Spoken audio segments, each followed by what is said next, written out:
All right. Welcome, everyone. Welcome, welcome, welcome. Happy Thursday. Almost at the end of February. Can you believe that? I mean, didn't we just like start the new year like yesterday? Oh my gosh, we're already at the end of February, almost.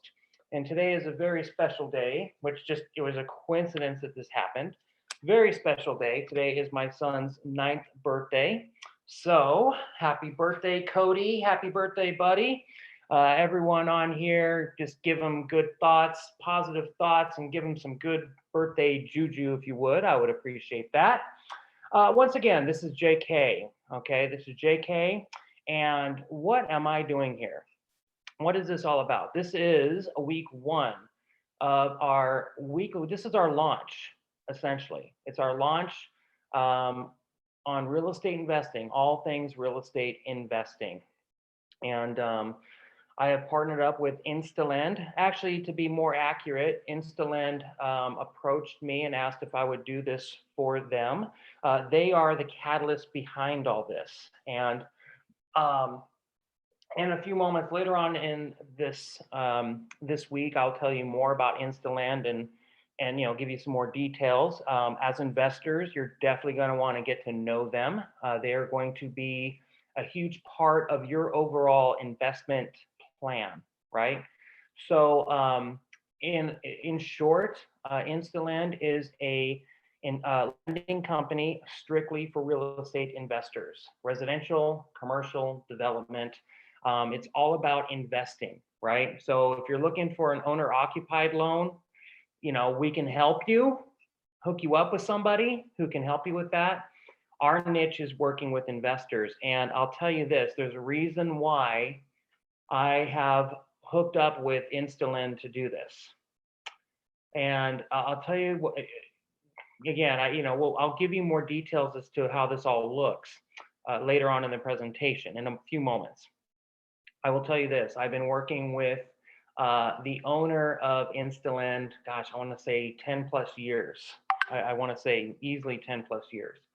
Done a lot of deals with him, both myself as well as I have referred numerous clients to him, and just I've been really happy with results. I'll tell you, and actually what I'm about to tell you ties into this week's topic, the power team, right? So Instantland is a big part of my power team, and the reason why is because they get things done. They get things done. Now, depending on your experience level, if you're a beginner, this may or may not make sense to you, but just listen because you will learn it by experience, right? If you have some deals under your belt, you know what I'm about to say is true, right? And that is, man, in this business, it is hard to find good partners. It's hard to find people who do what they say they're going to do, who actually can perform and get things done. And I'll tell you, again, this ties into the topic, which I'm not going to get through all of it today. It's probably going to be a 2 or 3 part series that I'm going to be doing here because there's just so much to cover. And 1 hour just isn't enough time, just not. I would not be doing you a service if I squeezed all of this into a 1 hour session. So the point is this, I've been doing this for, real quick. I've been an investor for 18 years. I've been a trainer, speaker, mentor in the real estate investing education space for 15 years. And right now I do flips. I've done a ton of flips, wholesaling, commercial. I've done primarily those types of deals. Now I've gotten into large scale development, about to close and I'm not saying this to brag, I'm just saying this because you need to know who is talking to you on the other end of the computer here, right? In other words, what's my credibility? So I actually, as of tomorrow, will be closing a $1 billion, that's with a B, $billion commercial development deal that I've been working on for a year. So that's kind of gives you a little taste of who I am. And again, I'll tell you a little bit more about Instantland and why, if it were me, I would be getting a hold of them for your lending needs for your deals. Okay. So with that being said, this week we are starting a 2 to 3 part series called the Power Team. And what do I mean by the Power Team? Okay, what do I mean by the Power Team? Let's go there. Okay, so what do I mean by Power Team? Simple. I'll write this down. Like, one thing I'm going to tell you as we get into this, if you can, if you're driving, obviously it might be a little difficult. If you can, though, with every one of these weeks or with every one of these trainings, what I want you to do is get out, have a notebook, have a pen, and take notes. Because I'm about to blast every week. I'm going to blast you with content. Okay. And what I mean by that, I've had, you know, in addition to being a real estate investor, trainer, whatever, I've had radio shows, like national radio shows on real estate investing. Again, I've done trainings, and the feedback I get back from people all the time is, my gosh, you just freaking, like, it was like drinking from a fire hydrant or fire hose or whatever that expression is. The point is, it just gets overwhelming because there's so much to cover. And, you know, so yeah, so get out notebook, pen, take notes. And of course, if you have any questions at the end, I'm happy to take questions. I'm totally open to that. Please reach out to me. Absolutely. Okay. So, Power Team. Why did we start with this? Because I'm going to tell you this. Write this down. Underline it. Circle it. Put stars next to it. I don't care what you have to do to emphasize in your brain that the Power Team is the key critical component of your success in this business.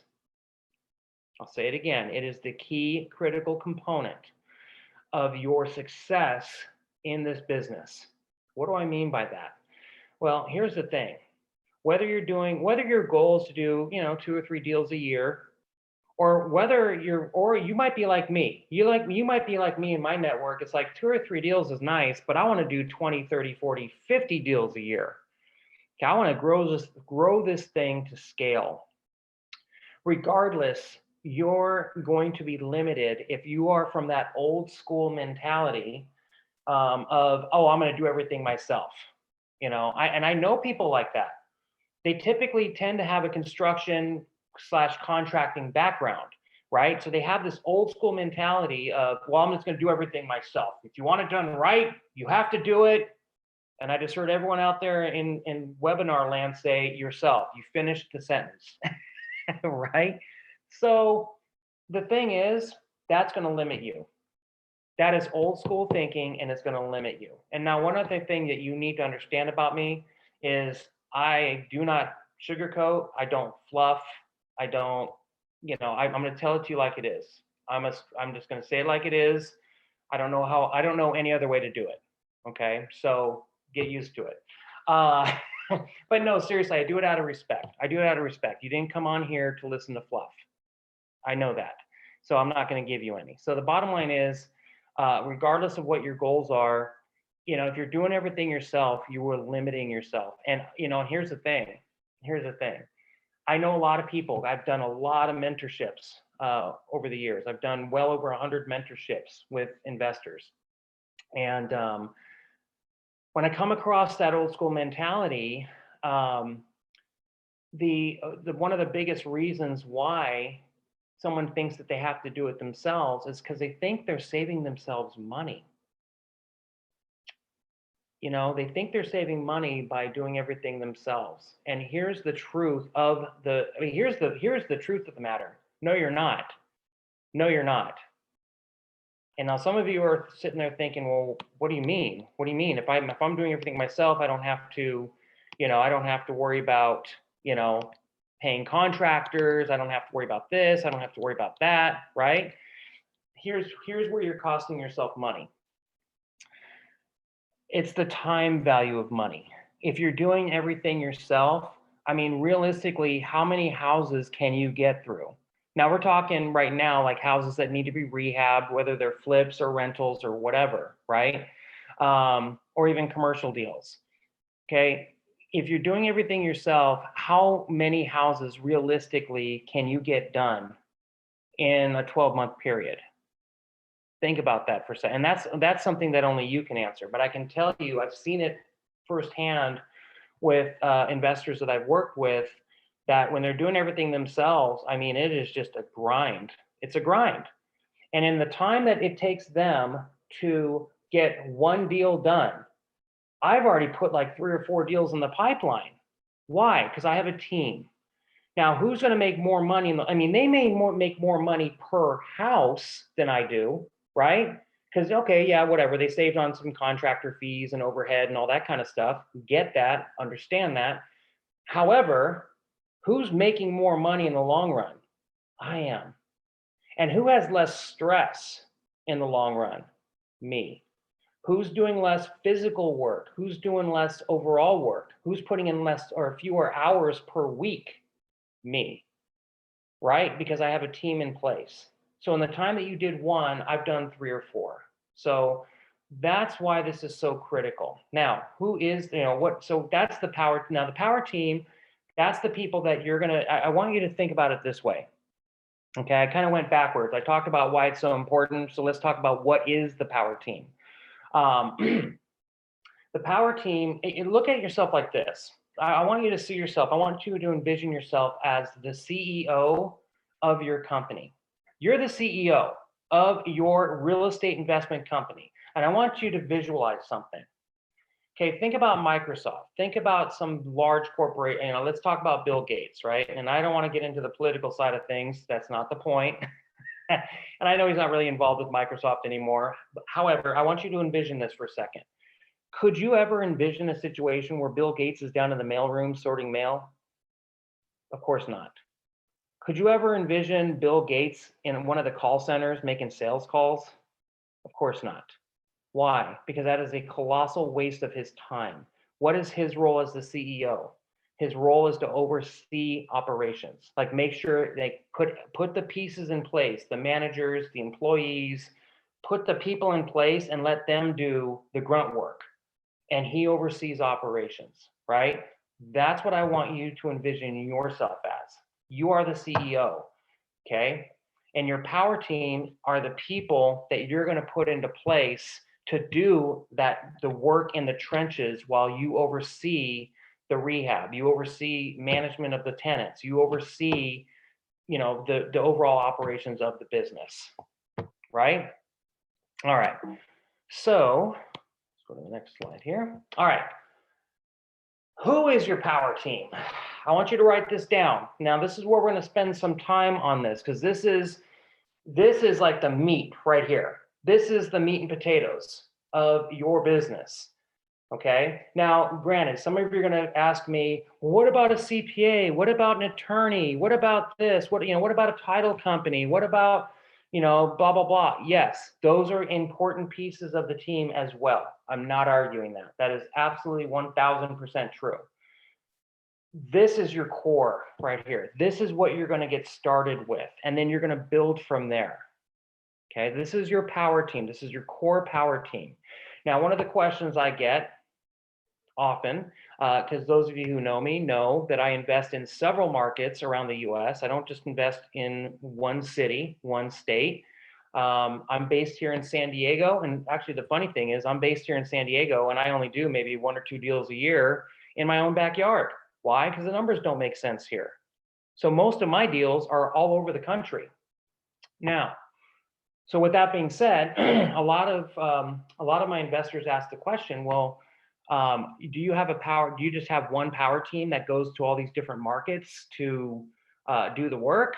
No, I build this power team in every market that I do business in.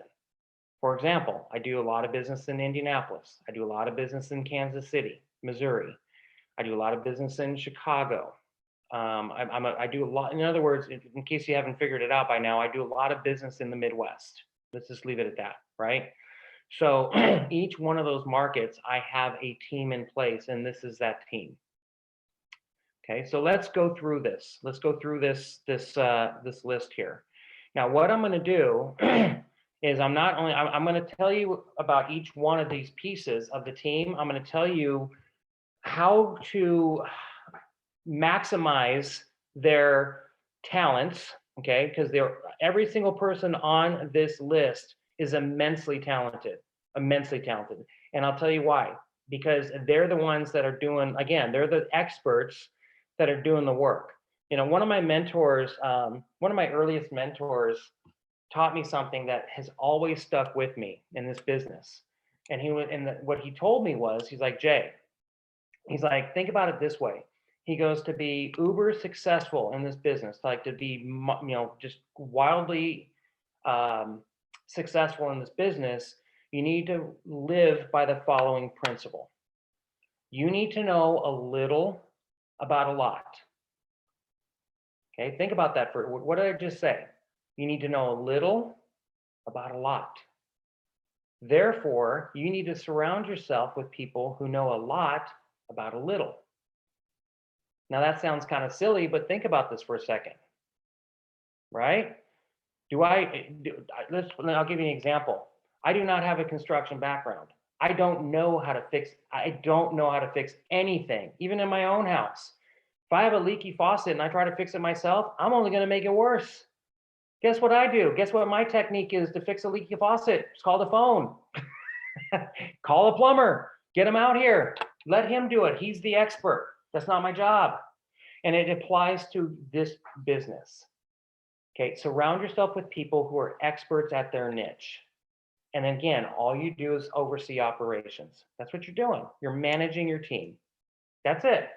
So I'm going to talk about each one of these, and then we're going to talk about how to screen them, because that's another huge question I get from my investors that I work with. Well, that's great, Jay, but how do I find a good realtor? How do I find a good contractor? How do I find a good property manager? How do I find a good lending company? Right? So we're going to talk about that. And that's why we're going to spend extra time on this section, because this is like right here. This is the difference between success and failure right here. The slide you're looking at right now.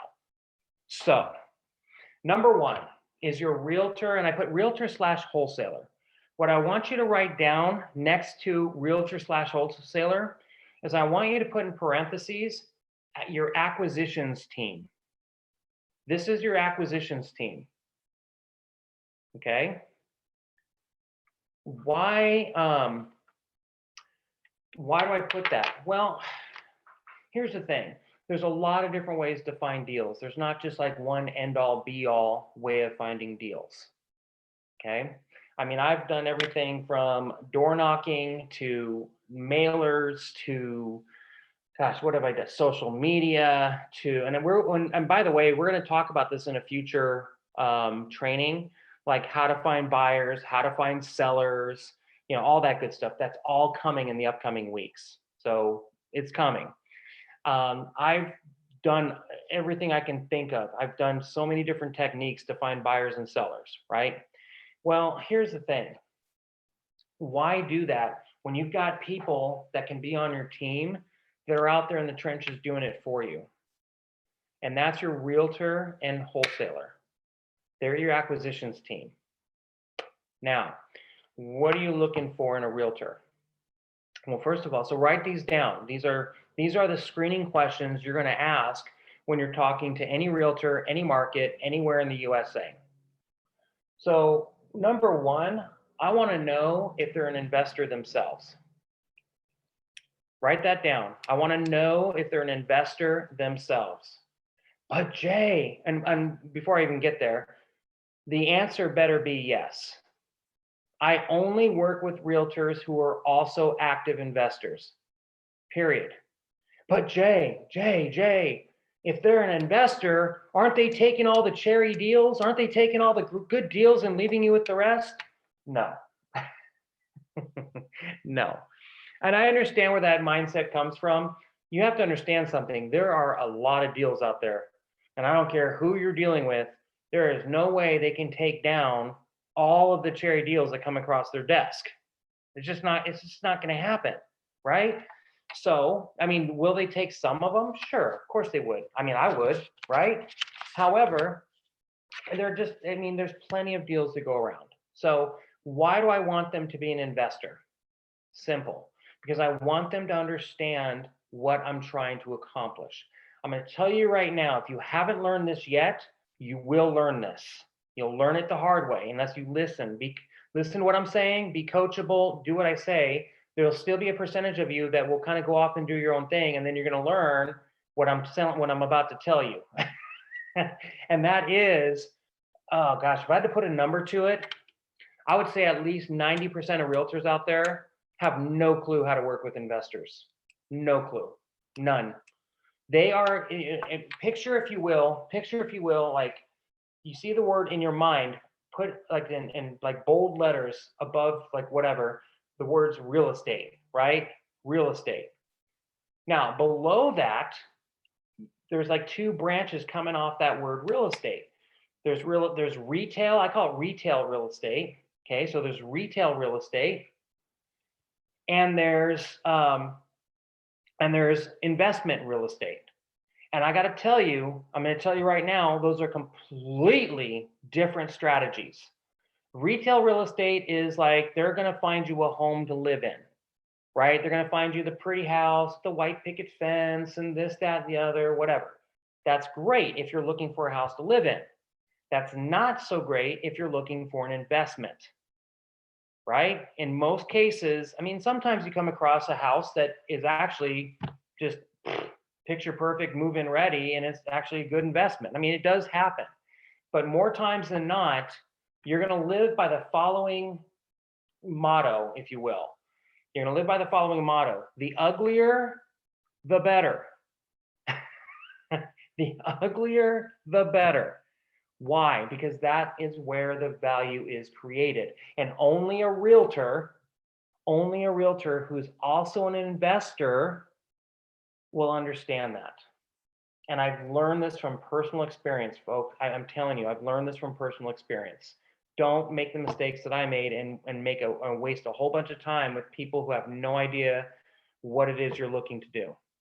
So are they an investor? The answer better be yes. So on that same note, obviously you just want to make sure that they work with investors, which if they're an investor themselves, most of the time they work with investors. So usually that kind of ties together, but you still need to ask because that's not always the case.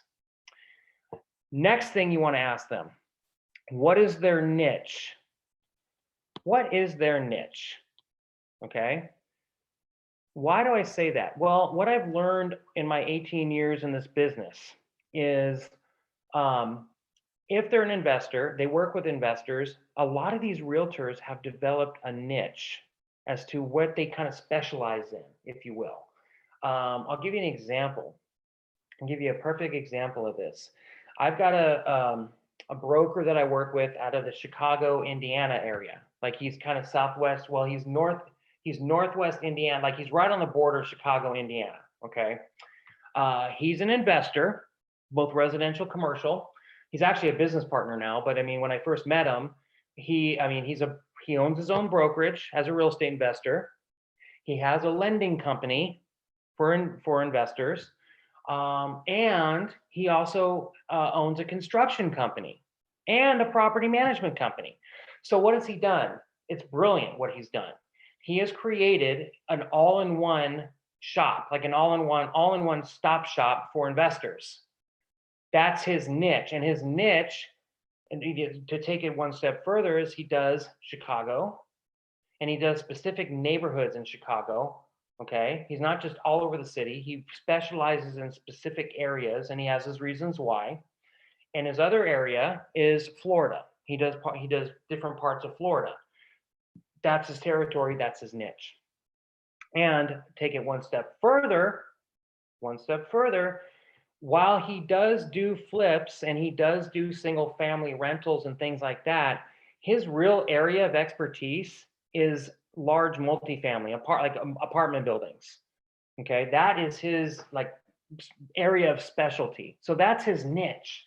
So why do I bring that up? Because if the first thing you have to do, and I'm going to talk about this in a future training, First thing you have to do is decide what is it that you want to focus on right now. Do you want to focus on quick cash, like flips, wholesaling, whatever? Or do you want to focus on rentals, multifamilies, fourplexes, apartment buildings, commercial? Like what is it that you want to focus on? And then what you need to do is find somebody, find a realtor, broker, whatever, who is going to match that niche. Does that make sense? That's what you need to do. So find out what their niche is. Next thing you're going to do is find out how long they've been in business. I'm going to take it one step further. How long have they been a realtor, broker, whatever, full time? Full time. Write that down, please. Highlight it. Write that down, highlight it. How long have they been a realtor, broker, whatever, full time? Why am I stressing that? Because a lot of realtors out there are part-time. They have a day job and they do the realtor thing at night, on the weekends, whatever. Why is that an issue? Well, you tell me. If you're trying to build this business out, you're trying to build your business to scale, right? And you can only get a hold of your realtor a few hours here, a few hours there, maybe only at night. You can't get a hold of them during the day, and you're trying to make things happen. And you're trying to move, right? And you can't get a hold of this realtor or broker until nighttime when they get off of their day job. How well do you think that's going to work? Right? Especially in today's market. Today's market is so stinking hot. And I don't care where you are in the country, the market, as we all know, is absolutely smoking hot. What does that mean? It means you don't have the luxury of time. You don't have the luxury of taking 3, 4, 5 days to put a deal under contract. You just don't have it. If it's a good deal, here's my rule of thumb, and I want you to write this down. I want you to ingrain this in your head. If it's a good deal, it will last no more than 24 hours if you're lucky. If you are lucky, it'll last 24 hours. And I'm telling you, when I teach this in my workshops, when I teach this on my radio show, when I talk to investors, I've had investors and realtors in the crowd like nodding their head, like they're total agreement. And I've had realtors come up to me at break. I've had investors come up to me at break telling me how a deal went on the market at 8 a.m. And by 10 a.m. there was already like freaking 10 offers on it, right? So my point is this: you don't have time. You don't have the luxury of time. Okay, and if you have to wait for your realtor, broker, whoever, until nighttime, you see a deal come across your desk at like 8:30 in the morning, and the realtor can't get back to you till nighttime, chances are you lost the deal. It's gone, done. Okay, so you want somebody full time, and you want somebody who's been around for at least 10 years. Okay, 10 years full time. Why? It speaks to their experience, and it speaks to their what I'm looking for, stability. I mean, that's kind of a weird word to use. I'm trying to think of a different word, but my vocabulary is gone. It just left me right now. But it speaks to their experience, and it speaks to the fact that they're probably going to be around for a while. Most realtors burn out within the first year or two because they don't realize how much work it takes. They don't realize that it's an actual business. It's not a job, it's a business. And most would-be realtors just don't make it. They burn out. They last maybe a year or two, and then they go back to a job. Somebody who's been around for 10 years, they're established. That's the word I was looking for. Established. Okay. That's what you're looking for.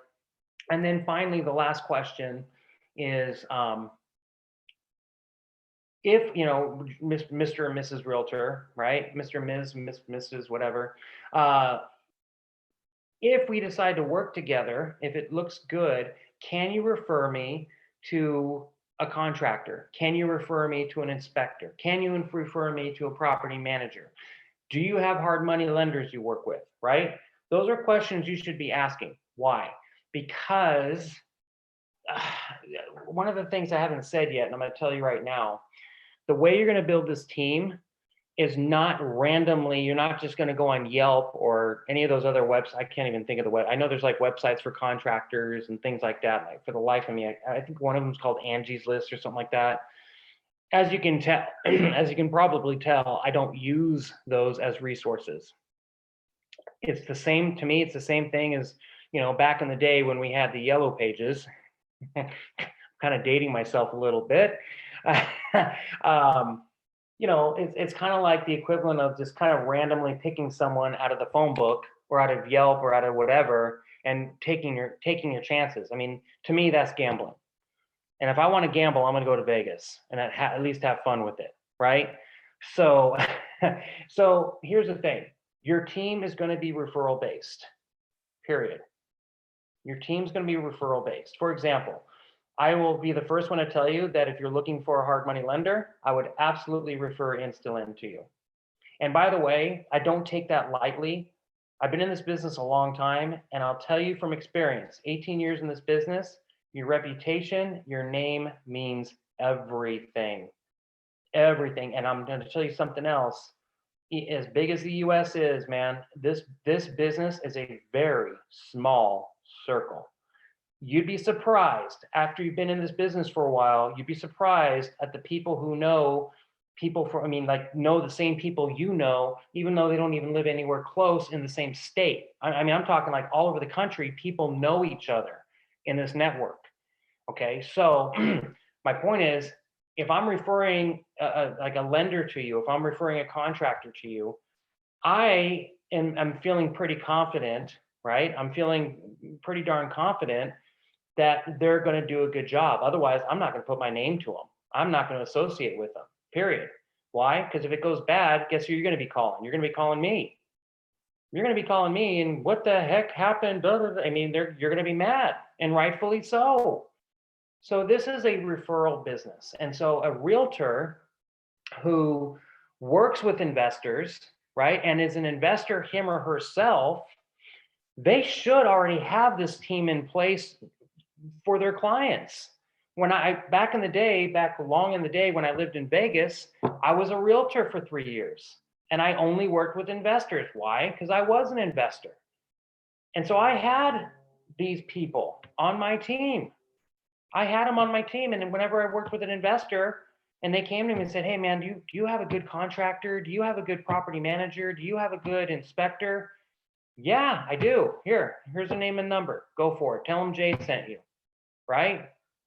It does not understand from a realtor's perspective. This is another reason why you want to ask the realtor this question. From a realtor's perspective, it does not behoove a realtor to refer someone to you that they think is, garbage, right? If they don't trust that person, it does not do them any good to refer them to you, because guess what they just did? If they referred you to someone that they don't trust, that they have any doubts about, what have they just done to their business? Yeah, they just shot themselves in the foot, right? Because when that contractor messes you up, screws you over, man, who are you going to be looking at? You're going to be looking at that realtor. And guess what? No more business for that realtor. Whereas if that realtor gives you someone like a good contractor, good inspector, good property manager, whatever, then guess what? You're going to do more business with that realtor. Not only that, but chances are at some point you're going to brag to your friends about the good deals you're getting from your realtor. Then they're going to say, well, wait a minute, who are you working with? Boom, referrals, right? That's how the realtor gets referrals. It all ties together. And I know I'm spending a lot of time on this, but I want you to understand how this all works. This is why I told you it's probably going to be a 2-week series, because I need you to understand this. This is key, critical to your business. Okay, so that's your realtor. Now let's skip over to wholesaler. Okay. Now, who is a wholesaler? What is a wholesaler? Or what's wholesaling? Who's a wholesaler? I will do an entire class on the strategy of wholesaling in a future class, no doubt.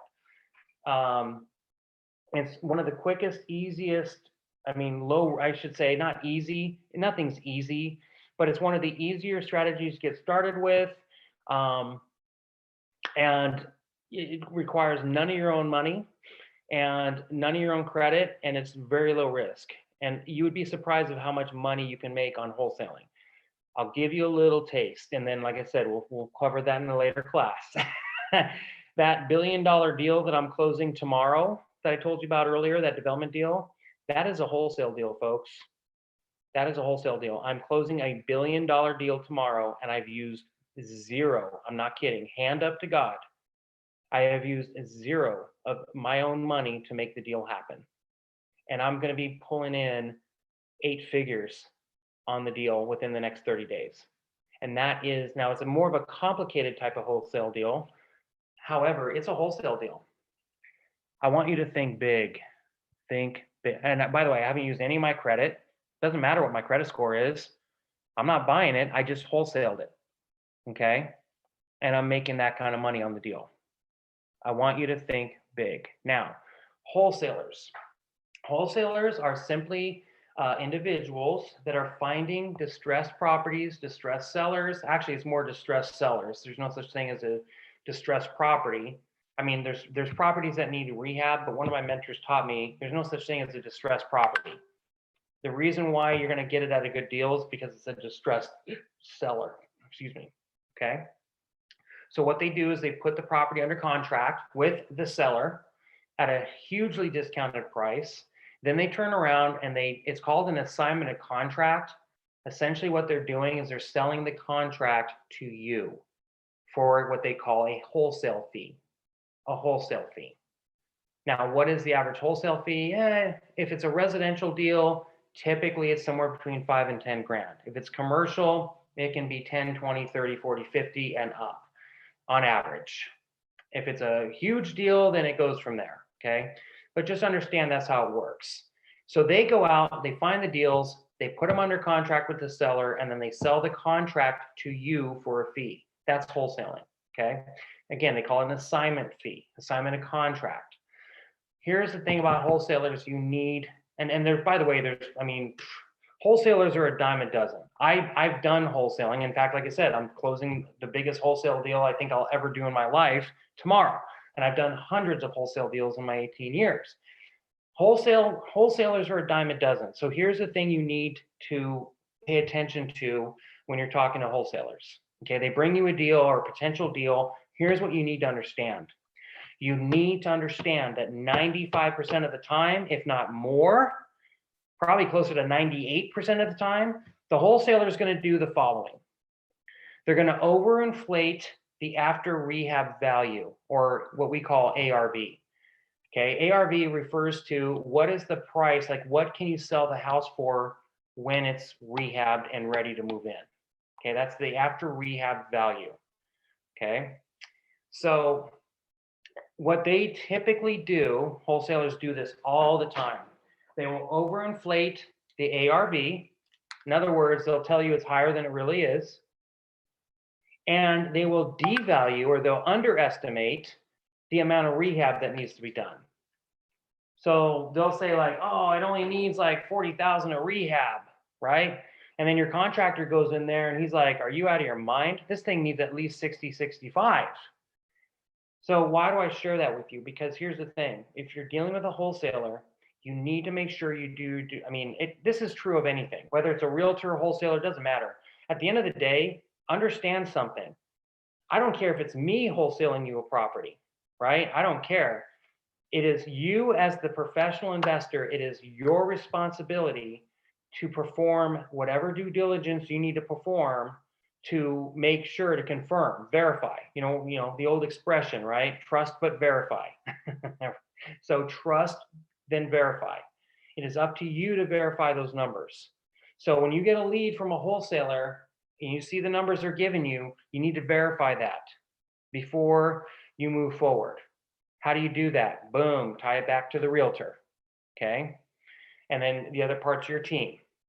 But for now, how do you verify like the ARV? How do you know that if the wholesaler says you can sell the property for $500,000 once the property is rehabbed, how do you verify that? You go to your realtor and you say, hey man, can you do a CMA for me on this property, which stands for comparative market analysis.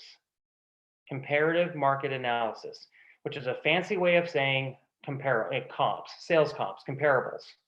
So that realtor is going to do a search. And by the way, it's super easy for a realtor to do this. I've done it a million times myself.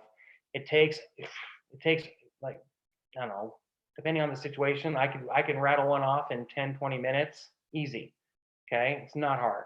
The system, the computer system does it for you. You just punch in some numbers and it does everything for you. So anyway, so what it'll do is it'll verify, or it may not. But either way, it's going to give you a realtor, again, who's an investor, who knows what they're doing, knows how to look at the numbers, knows that it's an investment property. They're going to be able to look at the numbers that they get back from that CMA report, and they're going to be able to verify or not that $500,000 ARV. Once you have that information, great. Now you know, okay, is this still a deal or not? So let's say, for example, your realtor comes back and says, yeah, this is this is definitely worth 500,000, no problem. Great. Keep moving forward. You've passed the first hurdle. Now, the second part of that, the underestimating the rehab. Okay. How do you verify the rehab? They tell you, oh, it's going to be 40,000 for the rehab. How do you verify that? Simple. Call up your contractor. Call up your contractor, have him or her go do a walkthrough. Okay, now I'm not going to get too much into that. I'll get into that when we talk about contractors, and I'll go into more detail about how that all works. Essentially, though, what you're going to do is you're going to have the contractor go to the house or the duplex, fourplex, whatever it is you're buying, and he or she is going to walk the property. It's not going to be an extensive like bid or anything like that right now, because you haven't bought the property yet, so there's no point. Don't waste their time. All they're going to do is just walk the property, maybe with a notebook, take some notes, blah blah blah, whatever. And then what they're going to do, this is what my contractors have been trained to do. The guys that work with me, this is what they're trained to do. Okay, they come back to me after doing the walkthrough, and they'll come back and say, yeah, 40 grand, that's reasonable. Yeah, 40 grand, that works. Or they might come back and say, no, man, you're looking at least 60, maybe 70. If that happens, so the first part is, if they verify 40 grand, great, I'm going to keep moving forward. And again, in future classes, we're going to be talking about contracts, due diligence, all this kind of stuff. It's all coming, right? Just hang with me here. So let's say they verify it, great, I'm going to move forward with the deal. If not, what do I do? So let's say the realtor comes back, says, nah, man, 475 is the best you're going to get. Or the contractor comes back and says, no, you're doing 60, 65, 70, whatever, minimum. Okay, those aren't the numbers that you were told. So does that mean you walk? Not yet. Not yet. Not yet. What do you do next? You go back and you try to renegotiate the deal. Write that down. Renegotiate. Yes, I know it's a hot market. Just write it down.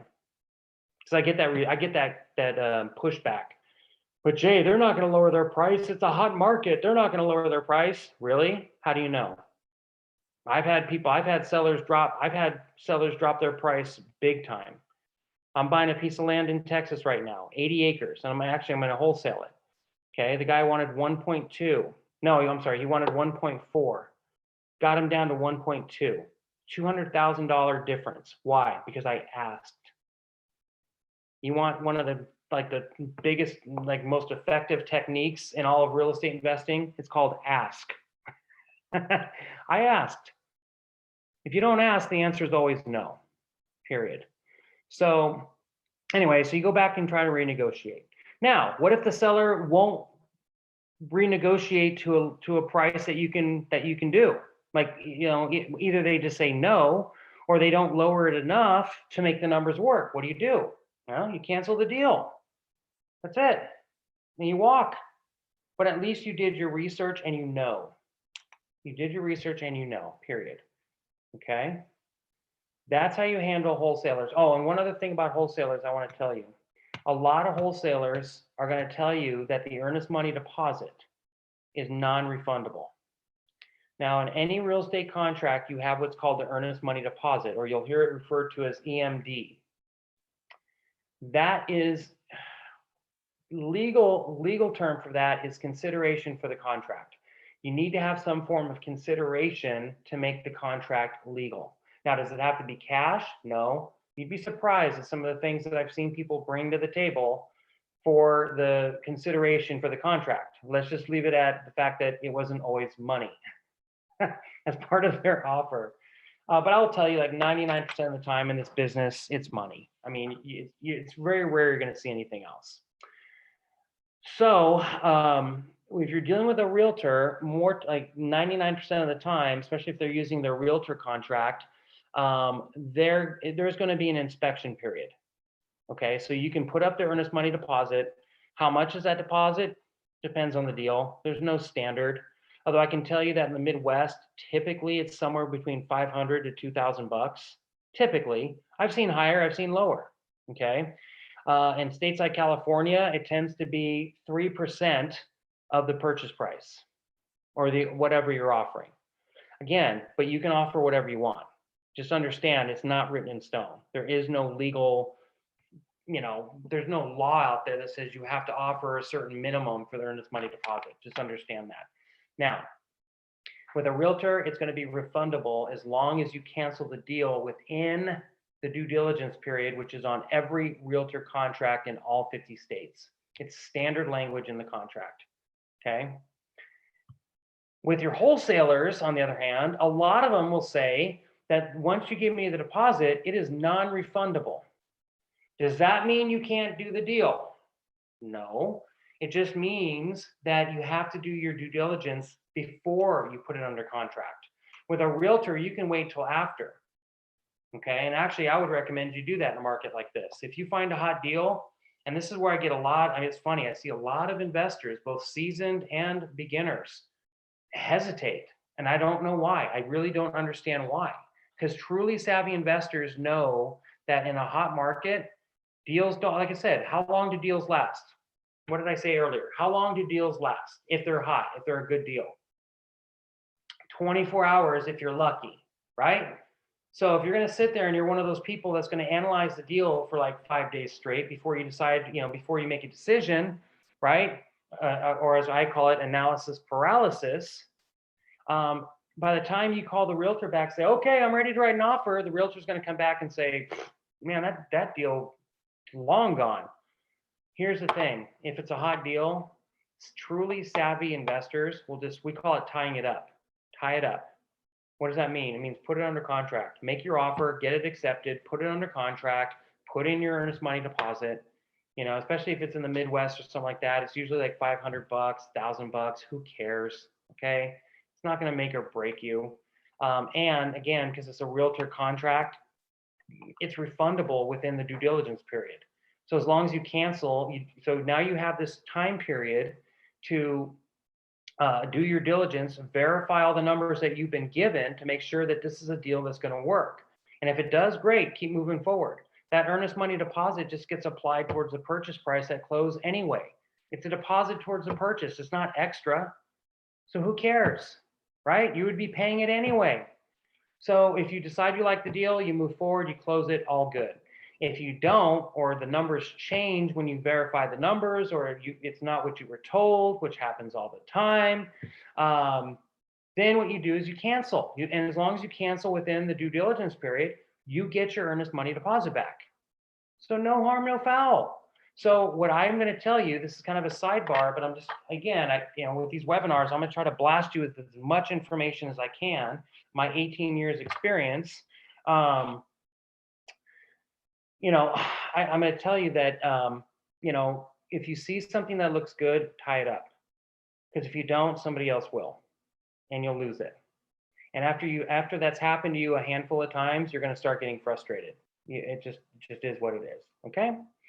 So you verify the information. Now, if they want you, if it's a non-refundable deposit, which happens a lot with wholesalers, then you have no choice. You have to do all of your due diligence before you put it under contract. I mean, you just don't have a choice. Okay. Don't ever get under contract with a wholesaler that does not allow for a due diligence period. If they tell you it's non-refundable, then do not go under contract with them until you have verified the information first. Otherwise, if there is a due diligence period, tie it up, verify the information, and either move on or don't. Make sense? All right. Next on the list is inspector. Inspector. I want you to write this down, highlight it. Put stars around it, circle it, underline it, do whatever you need to do to emphasize this in your head, okay? You will always, always, always, always, always, always, and by the way, always,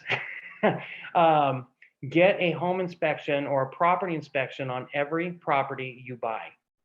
No exceptions, period. Do not skip this. And I know this sounds like common sense, like on the surface. Do you know how many times I've seen investors make this mistake? Because they get talked into it by their realtor or by somebody else on their team or the other realtor or their buddy or, their buddy's a contractor. Oh, I'll go inspect it for you and I'll save you the $300, $400, $500 to do the inspection. Really? Here's the thing. I can't tell you, again, I've been a mentor, in addition to being a real estate investor, I've been a mentor. I have mentored hundreds of investors in multiple countries. I've been very blessed. And I can't tell you how many nightmare stories that I've seen and heard because somebody decided to skip the inspection for whatever reason. Oh, I don't want to pay the $500. Oh, I took a look at it myself and I'm a contractor, so I know what I'm looking at. Whatever.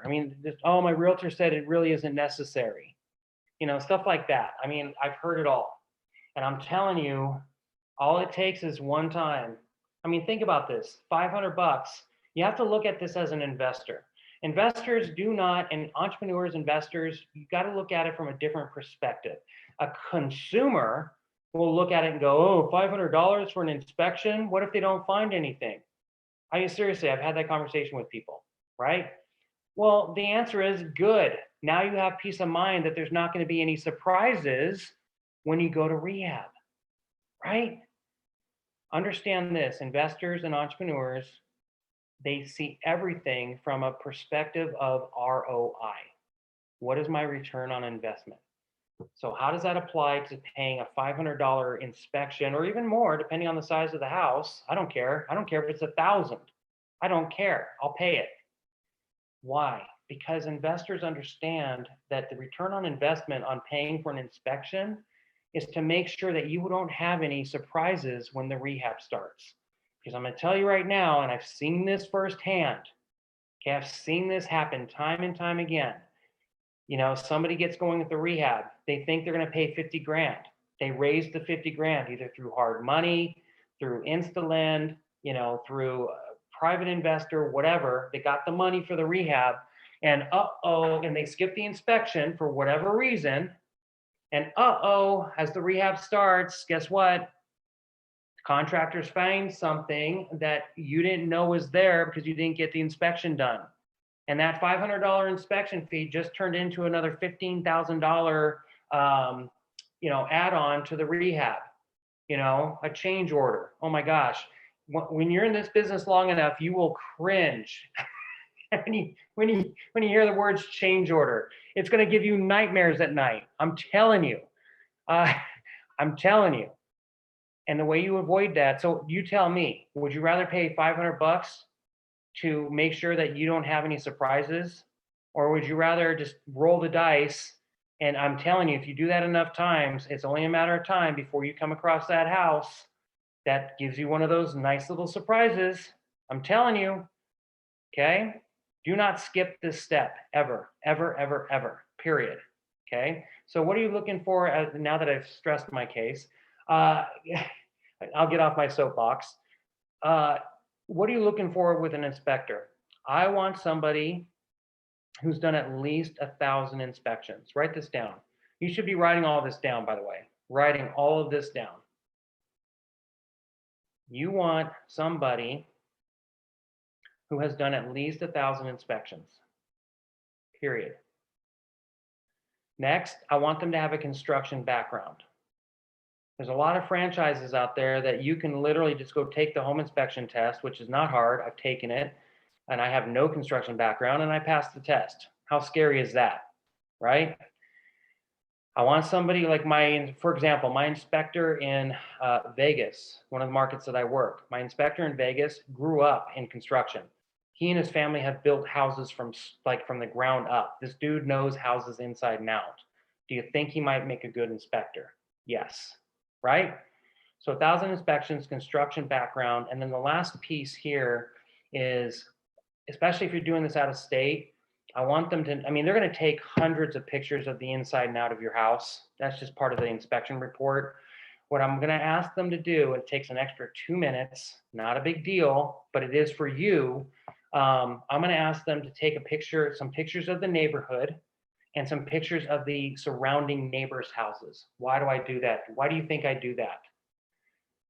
It gives me a really good idea of what kind of neighborhood I'm in, right? If I see pictures of cars on blocks in the neighborhood or grass that's like 8 feet tall in front of houses, stuff like that, you think that might give me a good indication of the type of neighborhood I'm in, right? So little things like that make a big difference, okay? And a good inspector will do that because it's only an extra 2 or 3 minutes of their time anyway, and they're out there anyway. So who cares, right? All right. So what we're going to do here is we're running out of time here. So we're going to finish up the rest of this power team concept next week. Next Thursday, be looking for the link on my Facebook, JK, Jason Kennedy. Feel free to go on my Facebook.